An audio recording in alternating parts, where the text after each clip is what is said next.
pakar virus, dokter. Tadi yang saya katakan, benarkah virus ini bisa bertahan di udara selama 3 jam? Asumsi bahwa dia bisa bertahan di udara dan ngambang-ngambang di mana-mana selama 3 jam, itu sama sekali salah. Oke. Virus itu perlu media untuk bisa bertahan hidup ya. Karena virus itu tidak akan bisa memperbanyak diri di luar tubuh. Kalau masuk ke dalam tubuh, baru nanti bisa memperbanyak diri jadi banyak gitu. Kalau di luar dia tidak bisa, tapi dia perlu media. Nah, medianya yang paling cocok buat virus COVID-19 itu apa? Adalah di droplet. Droplet itu butiran-butiran air yang keluar pada saat ada seseorang yang terinfeksi, kemudian dia bersin dan menyembur. Nah, berarti dia hanya bisa hidup di dropletnya itu. Dan droplet itu akan menyebar dalam jarak ya sebatas radius itu aja 1-1,5 meter. Kalau dia ada di 2 meter, ya dia tidak. Itu sebabnya konsep awal kenapa kita harus memberi jarak. Kenapa? Kontak dekat ya. Iya, supaya kalau misalnya ada yang sakit terus kemudian bersin, tidak nular ke orang yang di dekatnya, kan gitu. Nah, yang lain lagi, kalau kita mau supaya lebih aman lagi, nah yang sakit ya sebaiknya nggak usah main-main keluar, di rumah saja, terus minum vitamin, disehatkan, nanti kalau udah sembuh baru keluar. Kenapa? Supaya bisa meningkatkan kekebalannya di rumah dan juga tidak membahayakan orang lain. Baik, soal penularan virus ini, itu apa saja yang bisa ditularkan dalam arti, apakah kita ketika kena virus di tangan lalu memegang mata, hidung atau rambut begitu, Dok? Sekali lagi, virus selalu butuh media untuk bertahan hidup. Semakin dingin, semakin basah, makin gelap, dia bisa bertahan hidup semakin lama. Di droplet itu basah. Nah, kalau misalnya katakanlah saya ada di dekat sini, kemudian saya bersin misalnya, saya bersin. Nah, droplet yang ada di situ, kalau misalnya nanti kena di baju, nah dia akan bertahan juga di baju lama. Nempel. Iya, lah terus pas pada saat kita buka baju, terus nanti kena hidung kita, ya akan masuk ke dalam. Tapi seberapa lama dia bisa bertahan di situ tergantung kondisi lingkungan. Semakin terang, semakin kering, semakin panas, dia juga nggak akan bisa bertahan hidup lama. Jadi sebenarnya virus ini punya kelemahan banyak sekali. Jadi dia hanya bisa bertahan di droplet. Kalau misalnya ada yang bilang, misalnya kan kalau misalnya dia ditaruh di meja yang dingin gitu, bertahan 9 hari. Ada hoax seperti itu. Itu hoax ya, Dok? Menurut saya hoax. Kenapa? Nah, kalau dia hanya bisa bertahan di dalam droplet. Di dalam droplet itu kalau misalnya dia kondisinya tidak sesuai dengan dia dan terjadi penguapan, kan jadi kering, dia nggak bisa bertahan lama. Jadi droplet ini sesuatu yang cair begitu ya, Dok? Cair, iya. Itu loh, tetesan lendir atau cairan yang ada di situ. Dan kalau misalnya kita bersin di satu lokasi, atau di meja misalnya, kemudian kita langsung dibersihkan dengan desinfektan, dibersihkan dengan sabun, dibersihkan dengan pembersih lantai atau apa, itu dilap gitu, dalam waktu 3 menit sudah hancur. Jadi virus ini gampang hancur dengan pelarut lemak, dengan sabun, dengan deterjen dan macam-macam, termasuk kalau nempel di baju kita terus langsung masukin mesin cuci, itu virusnya hancur. Kelemahannya seperti itu. Nah, kelebihannya nyebarnya cepat. Jadi sebenarnya kita bisa tahu kelemahan dan kekuatan virusnya dengan jelas supaya kita bisa ngatasi. Kita harus tahu dulu kalau kita mau bertempur, kita kan harus tahu dulu musuhnya. Kalau kita tidak tahu musuh kita apa, yang terjadi apa? Kita cuma ketakutan aja. Wah, nanti kena, saya sekarang kena, besok mati, ya enggak lah.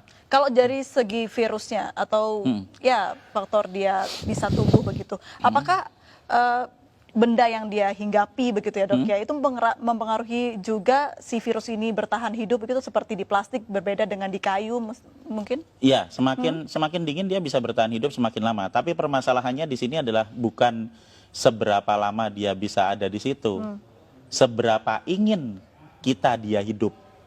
Seberapa kita ingin supaya virus itu tetap hidup. Kalau kita pengen virus itu cepat mati supaya nggak nular, ya kalau misalnya kita tahu mejanya kotor, ya dibersihin aja. Disemprot, dibersihin. Ada yang bersin misalnya, ya cepat-cepat disemprot, dibersihin.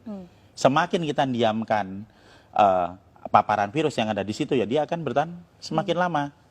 Tapi kalau misalnya kita bisa punya kesadaran sendiri untuk mulai dengan pola hidup bersih, setiap ada sebaran di situ ya kita semprot, bersih. Simpel kok itu, enggak terlalu sulit, cuma diusap aja. Seperti itu, nah maka kita akan sangat membantu untuk mengurangi sebaran virus. Baik, itu juga berlaku untuk batuk begitu ya, Dok, ya? Iya, betul. Dan kalau tetap mata nggak mungkin ya dok ya. Enggak, Misalnya. enggak, sama sekali tidak mungkin. Apalagi hanya pikiran. Iya, hanya kalau tetap pikiran. mata ntar jatuhnya ke hati ya dok ya. Makanya halu baik, itu, ya, lalu. halu. Kalau bicara soal bagaimana dampak negatif dari virus ini, apa dampak yang paling buruk bisa dihasilkan dari virus ini dok? Jadi kita akan kembali lagi ke sifat virus. Virus ini pertama, cepat menyebar. Jadi dia akan sangat mudah beradaptasi, bisa menempel di saluran pernapasan manusia. Yang kedua, fatality rate-nya tidak besar. Ini kita bisa lihat dari hasil statistik dimanapun di seluruh dunia, bahwa masih selalu akan ada 97% orang yang recovery. Jadi kalau dari 100% populasi ada 3% yang masuk ke fatality rate, dan 97% itu dia bisa pulih dan juga bisa masih tetap sehat. Ini yang terjadi di pasien nomor 1, 2, 3. Ingat toh waktu di Depok itu? Jadi tanggal 29 Februari dinyatakan positif. Benar toh? Terus dirawat di rumah sakit selama 16 hari. Dan kemarin mereka semua pulang dalam kondisi sehat dan berubah jadi negatif. Berarti apa? Status positif terinfeksi ini bukan status yang tetap. Seperti misalnya, oh saya kena, sekarang saya positif. Sampai 1 tahun ke depan saya tetap positif. Tidak. Itu akan berubah seiring dengan peningkatan kekebalan tubuh. Jadi kalau hari pertama saya terinfeksi, saya akan positif. Hari ke-7 saya masih tetap positif. Tapi nanti di hari ke-10, pada saat antibodi saya mulai naik di 7 hari pasca infeksi, di hari ke-10 antibodinya banyak, kita akan berubah jadi negatif. Puncak produksi antibodi ada di hari ke-14, sehingga di hari ke-14 dia akan habis semua virusnya, dinetralkan oleh antibodi. Itu yang terjadi pada pasien nomor 1, 2, 3. Jadi supaya kita bisa menginduksi pikiran-pikiran positif dan optimistik yang ada di rakyat, kita harus belajar juga melihat, kok ada pasien nomor 1, 2, 3 sembuh, ini kan udah ada buktinya. Menariknya tadi juga sempat di program di tayangan kita, begitu pasien 03 ini ternyata tidak ada gejala yang terlalu parah begitu dok, hanya batuk sedikit saja, dan treatmentnya pun hanya diberikan vitamin dan juga obat batuk oleh dokter. Nah, kenapa virus ini bisa tidak semua orang terkena paru-paru dok? Nah, jadi kalau kita mau melihat keganasan virusnya, itu kita jangan melihat kita harus kembali ke struktur virusnya ya. Struktur virusnya lagi, sifat virusnya. Virus ini bentuknya tetap, dia akan menyerang ke semua manusia. Dia tidak berubah. Yang menyebabkan terjadinya perbedaan adalah di manusianya. Ada manusia yang sehat, yang memiliki saluran pernapasan yang sehat, sehingga pada saat terinfeksi, yang akan keluar adalah batuk, ya kan?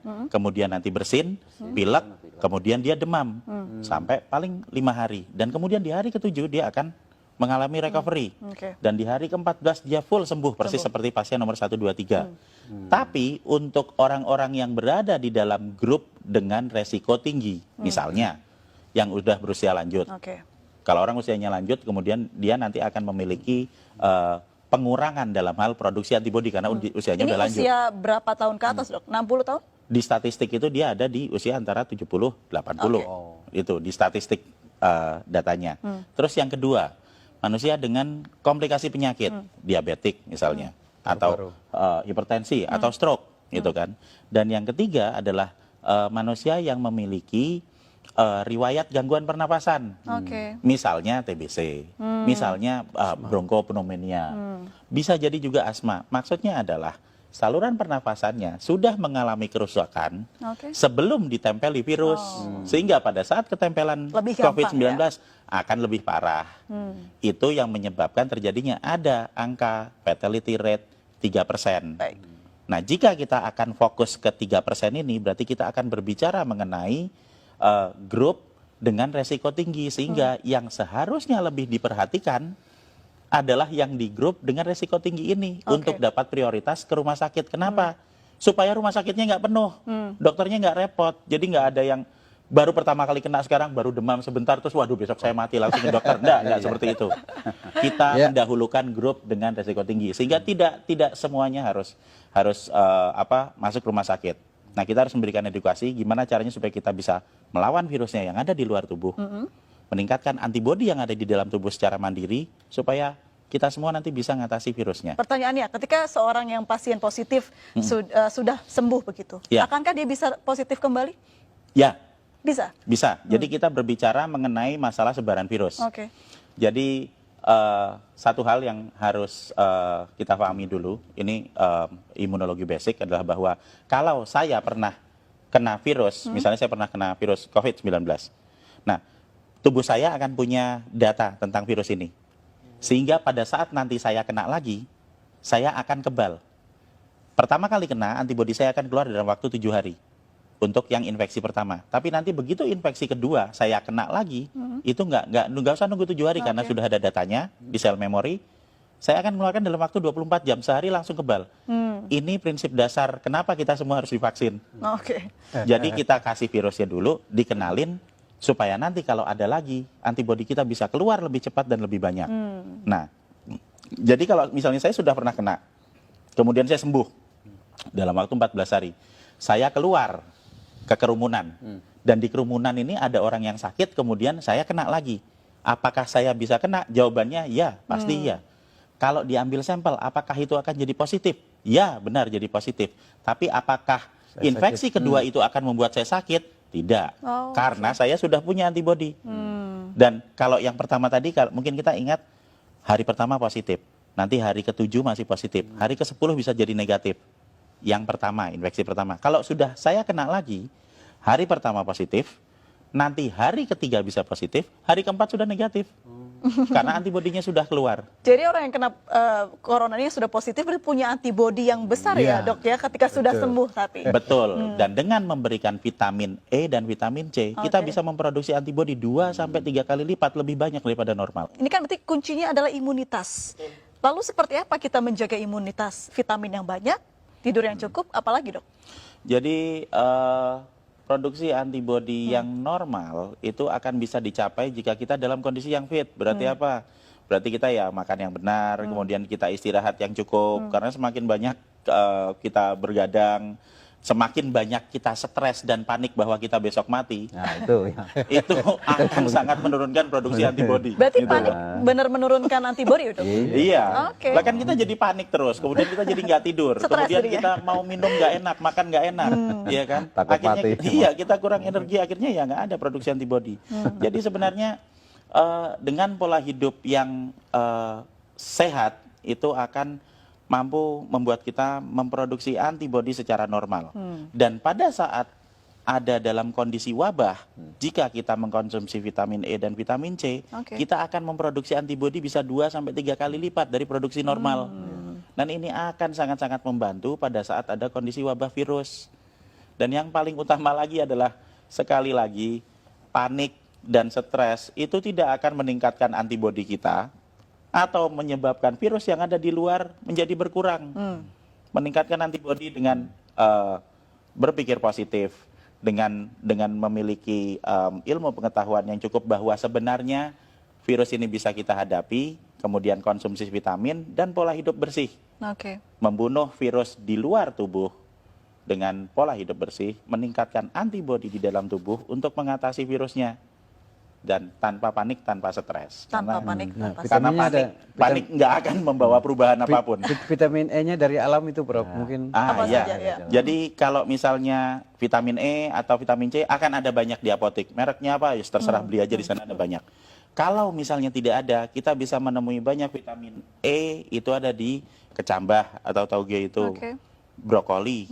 Kemudian ada di daun kelor, itu vitamin E-nya cukup banyak. Sementara vitamin C ya biasa ada di jeruk, ada di tomat, bahkan cabai itu vitamin C-nya cukup tinggi. Jadi jika kita bisa membeli yang dari apotek yang sudah diekstrak itu ya alhamdulillah. Kalau tidak bisa, apa yang ada di alam bisa kita pakai untuk meningkatkan kekebalan kita. Semua orang, semua penduduk bisa meningkatkan produksi antibodi dan semua orang berhak untuk hidup sehat. Kalau obat tradisional yang sudah banyak dibuat masyarakat sampai harga jahe naik begitu dok, apakah itu bisa untuk mengebalkan daya tahan tubuh? Jadi yang jamu, kemudian yang empon-empon dan temulawak itu bisa dipakai untuk meningkatkan stamina tubuh kita. Stamina. Ya, jadi kalau stamina tubuh kita lebih fit, kemudian Waduh, kita ya. bisa lebih sehat, produksi antibodinya akan lebih bagus. Tapi tidak secara langsung berpengaruh terhadap virus atau berpengaruh terhadap peningkatan antibodi. Ya.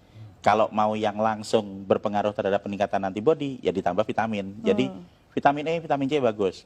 Vitamin E, vitamin C sambil minum jamu itu tambah bagus lagi. Oke. Iya. Baik, kalau dilihat dari ya mungkin ciri-ciri virusnya, bisa bertahan lama di cuaca apa ini dok? Apakah cuaca di Indonesia yang mulai memasuki musim kemarau bisa membantu gitu? Oke, hampir sebagian besar kuman itu senang dengan tempat dengan 3 syarat, gelap, basah, dan dingin.